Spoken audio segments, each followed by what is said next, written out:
Welcome to the Volpe Report podcast, the state's premier public affairs show dedicated to the topics that matter most to Pennsylvanians. I'm your host, Chuck Volpe. Join us now as we speak to this week's guest. The following half-hour show is a paid political program and is not endorsed by this station, management, or staff. The following program is sponsored by Excalibur Insurance Management Services. This week's show will cover the historic election from this past Tuesday, an election which saw President Donald Trump win a historic landslide victory in both the Electoral College and popular national vote. Trump received more votes in Pennsylvania than any Republican candidate for president in history, and his margin of victory was the largest since Ronald Reagan wiped out Walter F. Mondale in 1984.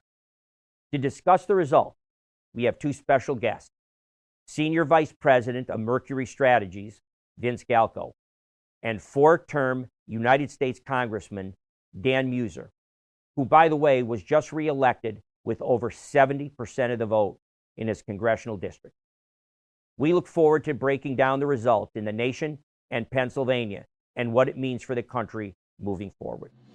This is the Volpe Report, a weekly news and political interview show examining the latest local, state, and national issues with Chuck Volpe.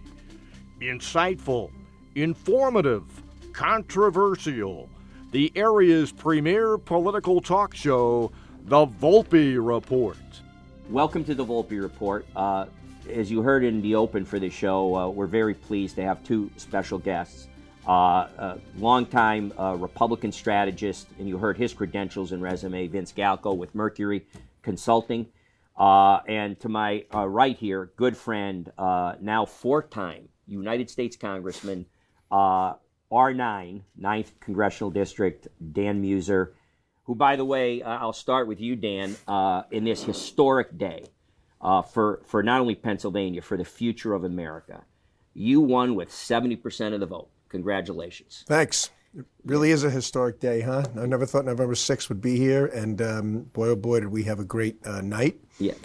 Great day, a great campaign, just a lot of strength, a lot of momentum. Yeah. The so-called groundswell came through, and on the statewide candidates, the congressional picking up two, and here in the eastern part of the state, and U.S. Senate, which we certainly believe Dave McCormick's going to wrap up shortly. Yeah. And of course, we got the presidency. So looking forward to a golden age, as President Trump put it, the next 4 years. No doubt. And it right now, when I left my home to come here, they had it at 52-48 Republican Senate, which they checked off. The Republicans had the majority.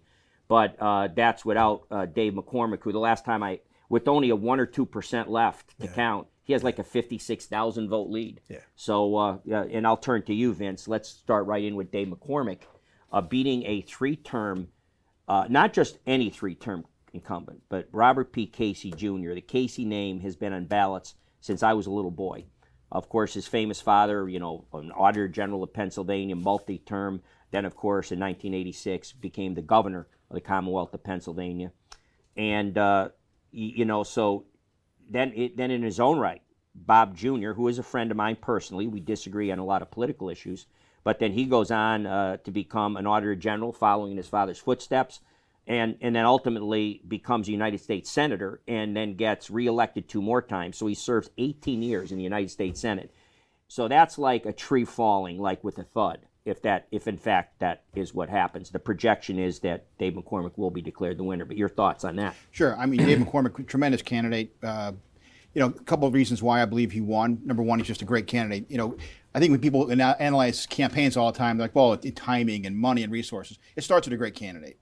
Like Congressman Meuser, great candidate. Dave McCormick, you have to have that strength of a candidate to win, number one. So starting off, he's a great candidate. Number two, ran an unbelievable campaign, slow and steady, didn't panic when things were, those summer days when the lead was stretching and people were having doubts. He never panicked, stuck to his message, had a great organization. One thing I credit McCormick campaign, both Dave and his team with, was they started early. They didn't wait this time around. They did the necessary things to lay the groundwork with the county chairman, the county parties, had the grassroots organization. So on day one, when that campaign launched, they were a fine-tuned machine.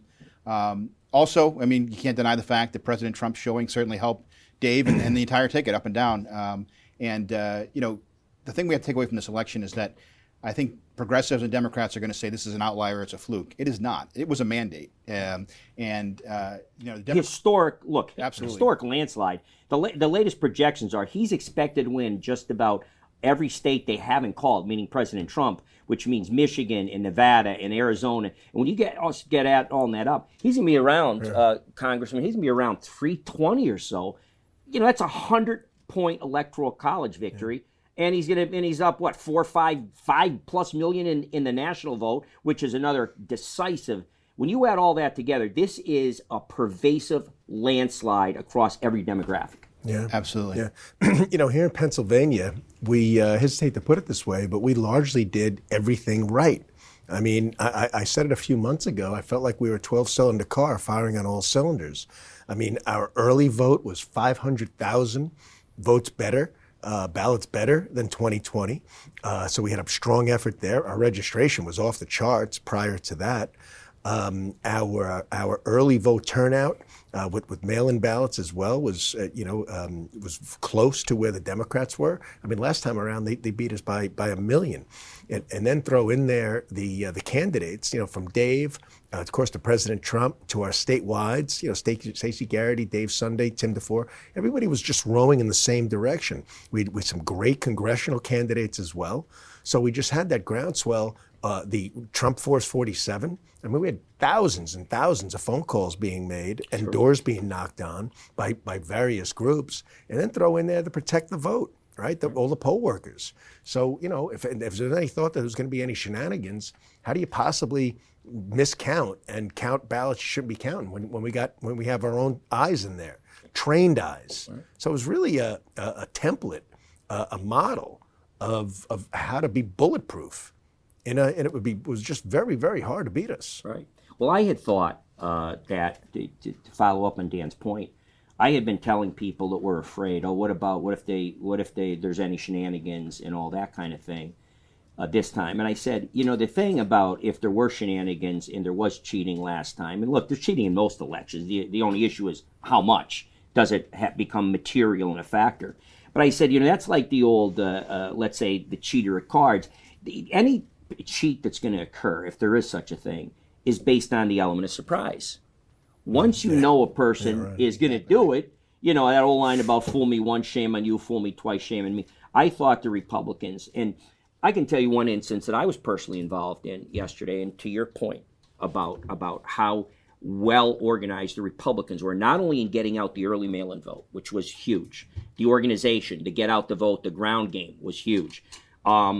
But in addition to that, for example, my sister Bonnie was a poll watcher up in Pike County, Palmyra Township. Now, that's one of the counties that, even though Pike is generally Republican, but Palmyra is overwhelmingly blue because, you know, remember New York and New Jersey folks came and settled in all those counties, Monroe County, Pike County, when COVID hit. So she said when she walked in, they gave her a hard time. She had to show ID to vote, and there was some hassle there. But she was also, they had to certify her. Dan, you would know about this. She went through a whole program of certification, and once she was approved by the Trump campaign, they sent certificates to the polling places so that you would be allowed in to be a poll watcher. Yeah. Well, the certificates didn't show up. Her certificate wasn't there. So, but here, to your point, so I make a call to, I know you know him very well, and I know you do as well. So I make a call to Kurt Cocadrilli, who is at Mar-a-Lago with President Trump. He gets on the phone. Chuck, how you doing? You know, he's actually going to have lunch with his son down at Mar-a-Lago. I said, sorry to bother you. You got a lot of other plans, but, you know, everybody has to deal with what's in front of them. I said, you know, my sister, Kurt, you know, Bonnie, was a certified poll watcher, and they kicked her out of the polling place, and she had no certificate that was supposed to be there. Well, he said, Chuck, he said, I can't believe it, but thanks for calling. We're on it. He said he made 3 or 4 phone calls. He calls back 20 minutes later. He talked to the RNC in Washington. Yeah. He talked to the head of the campaign in Pennsylvania, and within an hour, they had a certificate that showed up. So, like, that's pretty amazing. And I'll also say, I've never seen a presidential. I worked McCain's, Romney's, Bush prior to that, Trump 2016. There's never, in 2020, I guess, as well, I don't think there's ever been a responsiveness from a presidential team like we had this time, as well as the relationship with the PAGOP. I mean, you had the RNC, Mike Whatley, Lara Trump, and our PAGOP working as one. Right, no doubt. One of the things, and I'll turn to you, Vince, as the political historian here, because God knows from co-chairing George W. Bush's Pennsylvania campaign back, 2004 was that? Yes. And all the other things you've done. You've been in Santorum's campaign, in a leading capacity when he won for U.S. Senate. Of course, you were one of the gurus behind Lou Barletta's rise when he beat Kanjorski. So you've been around this block a long time. But here's a number for you that was Trump won Pennsylvania yesterday by the largest margin of any Republican presidential candidate in history, won. And in the same vein, the last time a Republican president won Pennsylvania by the large margin he did was Ronald Reagan in 1984 when he annihilated Walter Mondale. And I would say very similar circumstances of both campaigns, right? I think what the left continually does, the leftist media, the progressives, is they focus on the messenger and President Trump. They don't focus on the message. And the message was getting throughout. President Trump is a very, stays on message. He gets credit for that, but it gets criticized that he doesn't. But he actually does if you follow him. There's a method to his madness. And he's very good about staying on message over and over again. And his message was three things: the economy, immigration, world affairs. It's insecurity around the world. And he stayed on those three messages throughout. And that's what led him to such wide margins in the state, is that the economy and security, people want to be able to walk their kids to the park. They want to be able to go fill their gas tank, take their kids on vacation. It doesn't matter what your race is. It doesn't matter whether you live on the main line or you live out in Forest County. These same issues face people all the time. And President Trump spoke to those issues, and that's why he was able to bring those margins down, whether it was Northeast Philadelphia or Westmoreland County. These same issues affect people regardless of their creed or their race or their geography. Exactly, and that's why the Latino voters, Latino Pennsylvanians, Latino Americans, improved with Trump by like 20% Ridiculous. Versus Biden. I mean, perfect a huge example. You mentioned Lou Barletta. African American males. Yeah. 20%. Yeah. Lou Barletta was saying this, 25 years ago when he was mayor of Hazleton, that illegal immigration hurts legal immigrants the most. Right. And the left has never understood that because they're the ones that are competing for the jobs and the crowded schools and everything else. So I am not shocked at all that President Trump did so well with the Latino community because they are affected the most by illegal immigration. A lot of moderate independents and Democrats in 2019 into 2020 in that race kind of had the luxury. See, when there's such peace and prosperity, you have a luxury to look at fringe issues. You look at, well, there's some chaos in the Trump White House, and he's on Twitter a lot, and I don't particularly like some of the things he said. And you look at other issues that were kind of ancillary issues, because in peace and prosperity, I hate to say fat, dumb, and happy, we're all that, but you had a 3.25% mortgage rate on a 25-year home mortgage. We had record-breaking new home purchases because of the low interest rates. We had the highest relative versus inflation wage growth, so that there was a huge positive gap in what the wages were versus what inflation was back then. And there was, again, peace and prosperity. Things were good. We had the best economy, the lowest inflation, the lowest interest rates in a 50-year period. Yeah. And people had the luxury to say, maybe we'll we're going to, there's a lot of chaos and we'll vote for Joe Biden because he's the safe choice and he'll calm the things down. Yeah, right. Well, guess what? What I had said going into this one was that those things are all gone now. Right. So people that didn't see that, to me, I saw this wave coming because people now are losing their homes. They can't afford. 2/3 of Americans are living paycheck to paycheck. They're paying for regular bills on credit cards where they're being charged 25 or 30%. They're heading towards bankruptcy. Oh, and we're invaded, in our neighborhoods. We have Venezuelan gangs overtaking housing complexes. Right.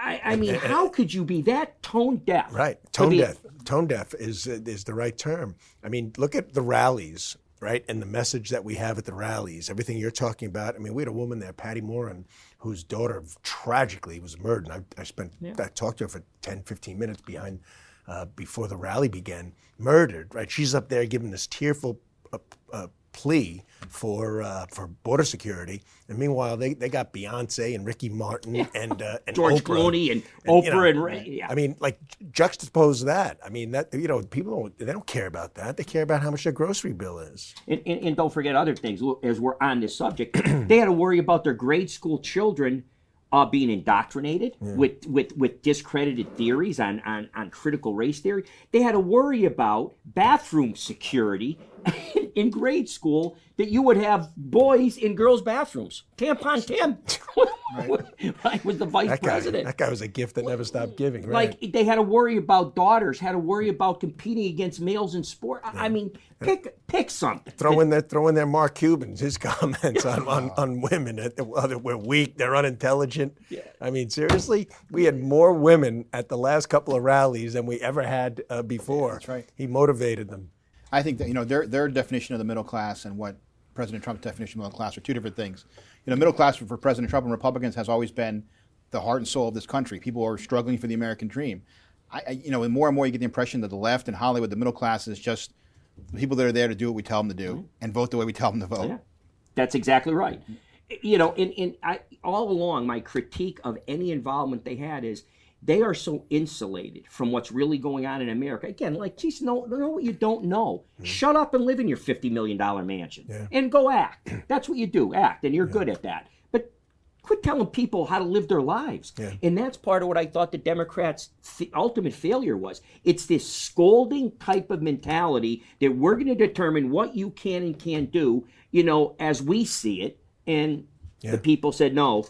This country was founded on the principles of inalienable rights from our Creator, God. He still does exist, by the way. Mm-hmm. And the government's job is to protect those rights, not tell you what rights you can have. The offense people had told me they took by that was a big issue in this race. The more they revealed themselves, the worse off they were. And the more we revealed ourselves, that people became informed, like J.D. Vance, right? The more people got to know him, the more said, hey, I really like him, and you have... you have Kamala, talking about, somebody says Jesus is Lord, and she yells out, "You're immediately." It was the first time she was responsible off the top of her head. Yeah. Says you must be at the wrong rally. Yeah, get out. It's a reflex reaction for it. Right? Yeah.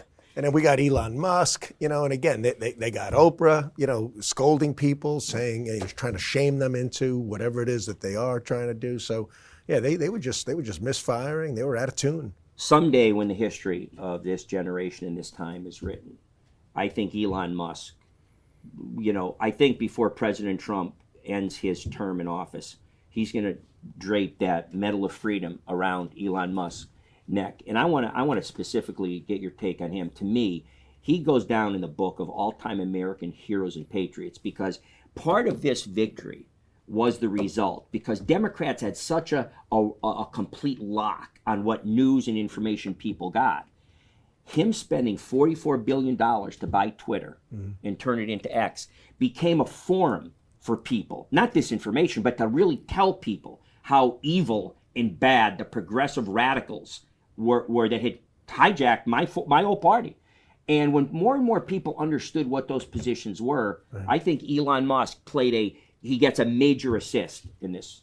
I mean, Musk's story is amazing. I mean, I hope people got to know him or a little bit more about him before he got into this politics in recent times, because his story from his humble beginnings and what his family had to go through and to what he built himself up to be, I often think there's got to be more than one of them. How does one person run all these companies and do all this? Yeah. I think he's cloned. It's amazing what he accomplished. But you're right. I mean, I think when history is written on Musk, and they're going to look more at what he's accomplished in science and in business than they are in politics, but it's going to be quite a history to be written. Right. Yeah, I asked him if I could be on the efficiency commission. I also asked him if he could clone me.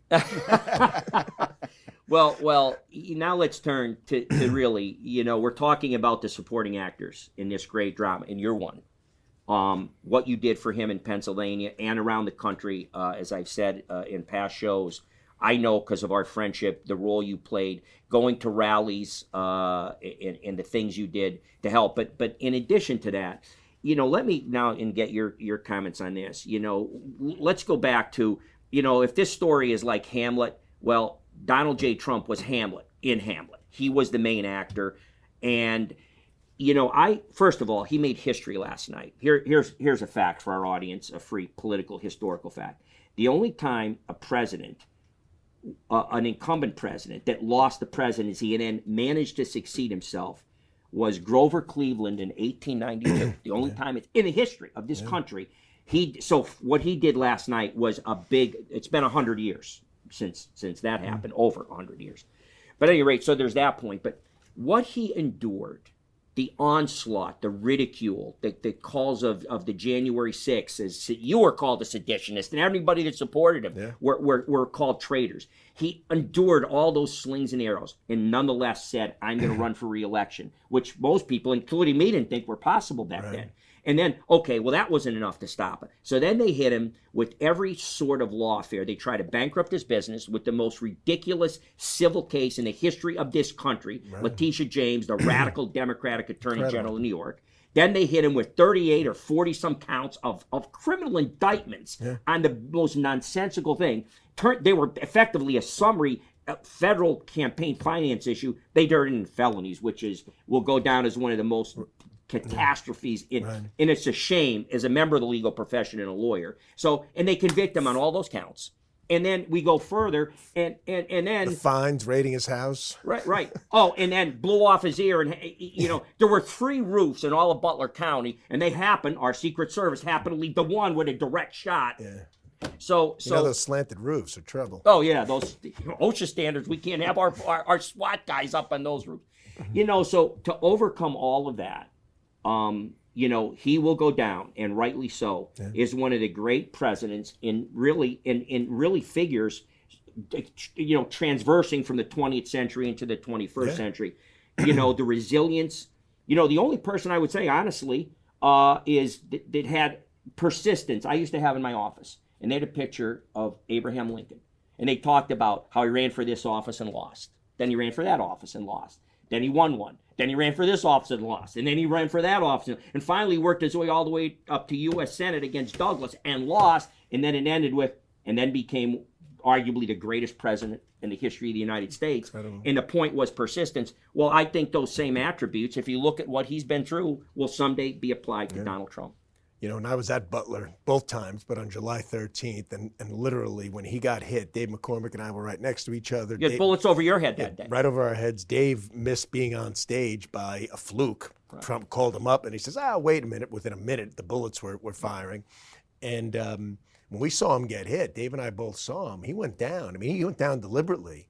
But when he came up, we weren't sure if he was hit a couple more times. When he came up and did the fight, blood coming down his face, I'm thinking he has a couple more bullet holes in his body.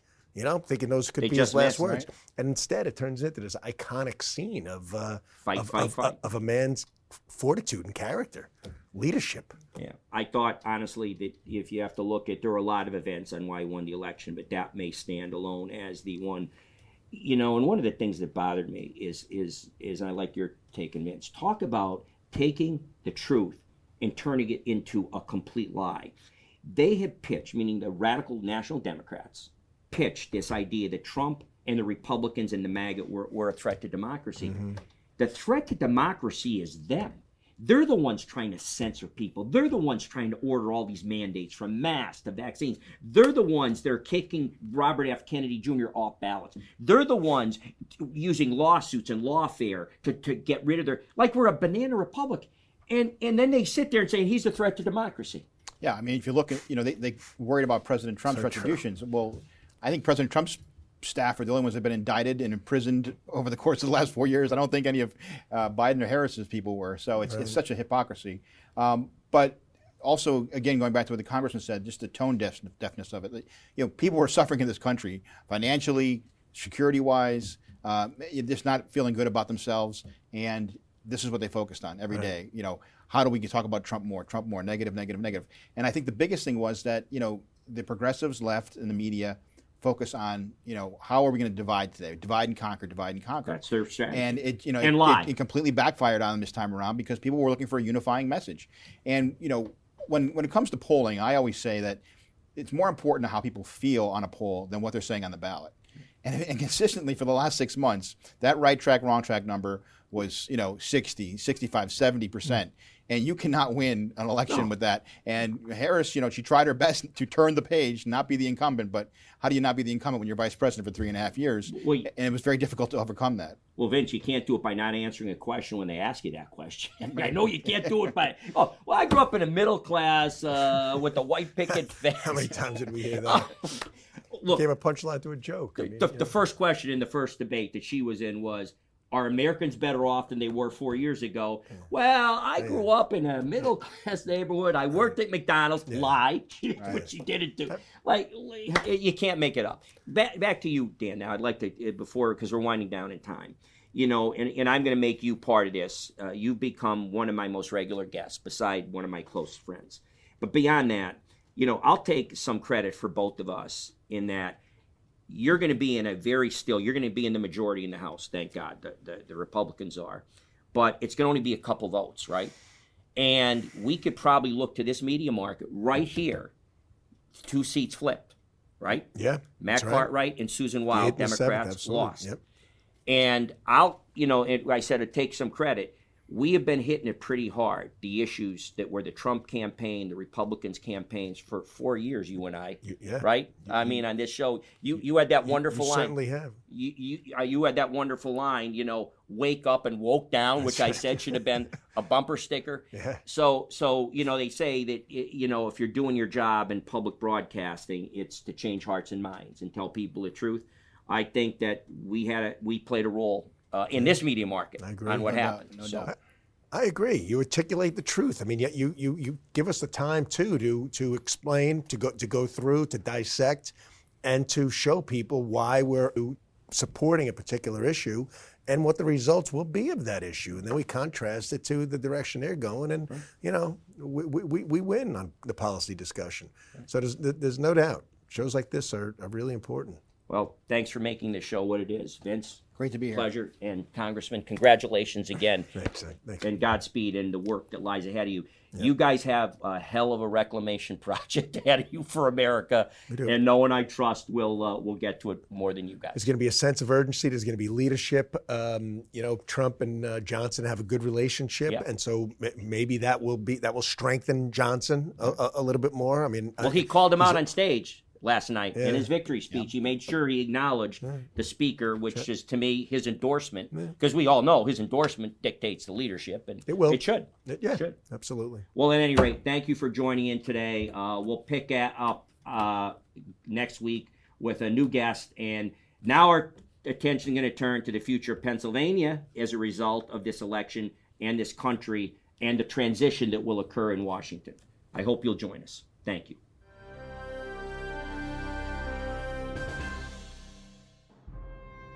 Good morning. My name's Lieutenant Colonel Joe Albert, Commander of American Legion Post 121 in Scranton, inviting you all tomorrow to come to our annual Veterans Day program in honor of the men and women who served in uniform and served their country. After the election, which I hope you all voted in, it's time to recognize those who preserve freedom and do it for all of us. Our program tomorrow will be at the Lackawanna County Courthouse on Washington Avenue, promptly beginning at 11 a.m. The 11th hour of the 11th day is the day the Great War ended. So I hope you will all come and enjoy a very happy Veterans Day. And of course, our thanks to Fox and Chuck Volpe for giving us this time. Thanks for joining us for this edition of the Volpe Report podcast. Be sure to visit our YouTube and Facebook pages for upcoming episodes. You can catch up on the Volpe Report podcast on your favorite podcast provider.